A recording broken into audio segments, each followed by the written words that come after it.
Hey guys, and we're back sa new episode of our podcast series. So my name is Chen and I'm JB. JB, Ah. also known as si Boy Mollet. Boy mo ulit, Hi. pero wala nang mullet eh. So it's been a while na nakagawa tayo ng last episode natin ng podcast.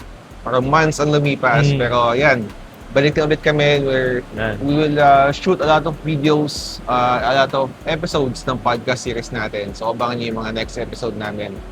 Okay, so for this episode, we'll talk about FMA. And sa dami-dami ng ginawa mo chassis, Sir JB, bakit FMA ang favorite mo ngayon? Ewan ko kasi tawag dito Sir Chen. Bago ko mag-Tamiya ulit, syempre puro YouTube, Japan. Puro Japan yung napapanood ko. So ayun, bago ko napunta sa FMA, galing muna ako ng S2. Nag-BMAX ako nun, dito ko rin siya na-try nun. Sa TIC. Then eventually, with the influence of yung owner, si Sir Hill, nag-MA din ako. Nag-MA din ako kasi ang ganda ng MA, parang yun nga, matulin, torquey. Kaso hindi siya ganun ka-stable, pero nagagawa naman siya ng Kaya paraan. naman, oo. Tapos yun, yung progression ko nun, napunta ako sa CFM din. Nag-CFM ako, actually itong call na to. Call to ng pang CFM na finit to FMA, yung bigay ni Sir Jen. So, ayun, Tatlo na nang maawak ng call na yan eh. Oo. Palipat. Pero swerte yung call na yan. Ito nag-podium yan eh. Tapos ang yun nga, balik tayo doon. Nag-CFM ako. Okay naman CFM eh, malakas eh. Parang madali siyang no? Based doon sa mga nagsa-CFM talaga. Natuto lang din ako mag-CFM sa kanila. Tapos, ang nangyari, nabasagan ako ng CFM. Eventually, puro FMA na yung gamit ko. So, ayun, nagbuo ako ng FMA. Then, with the help of YouTube, Reddit, tapos sa X, yung formerly Twitter. Yun. Doon, madalas nagpo-post yung mga nakikita ko na racers ng FMA. Mga nasa Japan build. Iba mga build nila eh. Kakaiba yung build nila eh. Parang parang yung Creative build nila, masyado. sobrang creative to the point na hindi mo siya Akalain akalain na, okay pala yun. Papalag, oo. Oo. So, yun, parang yun, naging basis ko yun sa mga build ko. Ito, all 17s. Basis ko yun, para mga Japan racers, sila Kotaro. Sila Kotaro.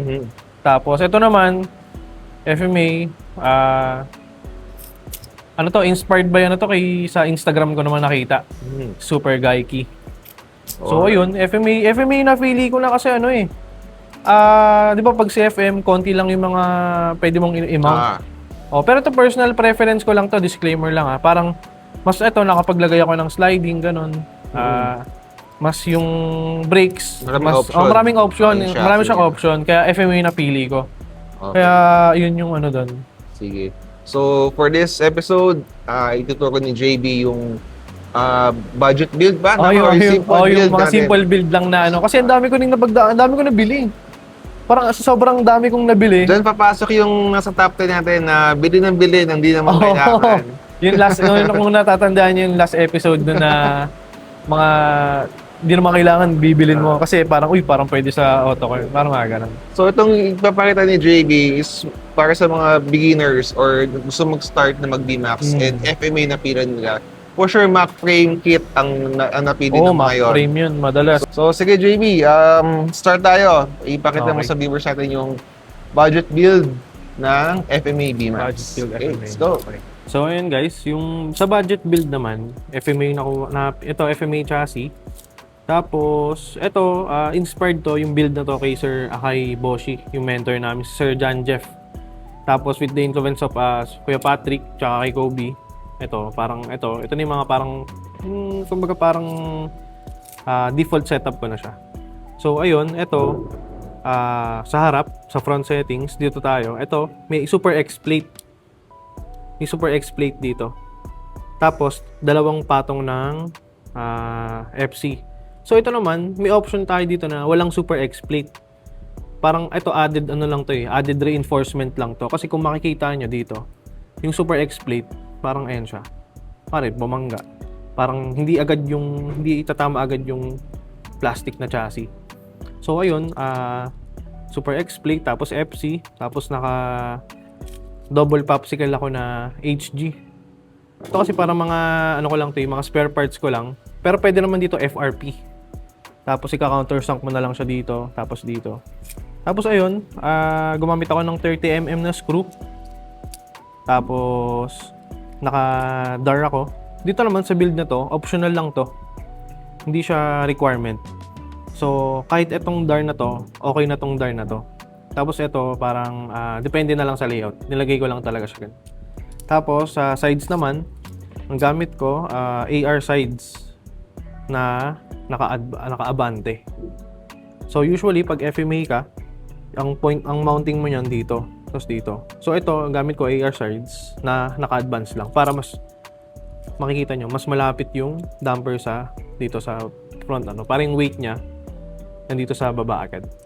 So, moving forward sa rear section ng FMA ko, naka-anti-sabit ako na Super X FRP. Tapos FRP din na brake plate. Then dampers, yan. Then ito, gumamit lang ako ng ito advice to ni Sir John Jeff. Ito na lang gamitin ko since basic build naman. Ito na lang gamitin ko yung extended na tawag dito. Extended na popsicle. Tama? Oo, tama, popsicle. Then sa wheels, ito madalas tong gamitin ng mga CFM users eh. Yung small dia carbon na 3-spoke. Tapos ginamitan ko ng all-low freak. Then ito, ang gear ko sa kanya is ang gamit ko pala sa kanya is power dash. Tapos ang gear ko is 3.5 or 3.7 para unli-retratan. Oy, pinion, mahal yung pinion. Pinion guys. Madikyo na. Pag pinion guys, tandaan nyo, pag mga official races kagaya ng Brickyard. For FMA lang to. For FMA to FMA and then CFM. Ay, sa CFM alam ko dapat carbon na dun eh. Correct me if I'm wrong, CFM dapat carbon na.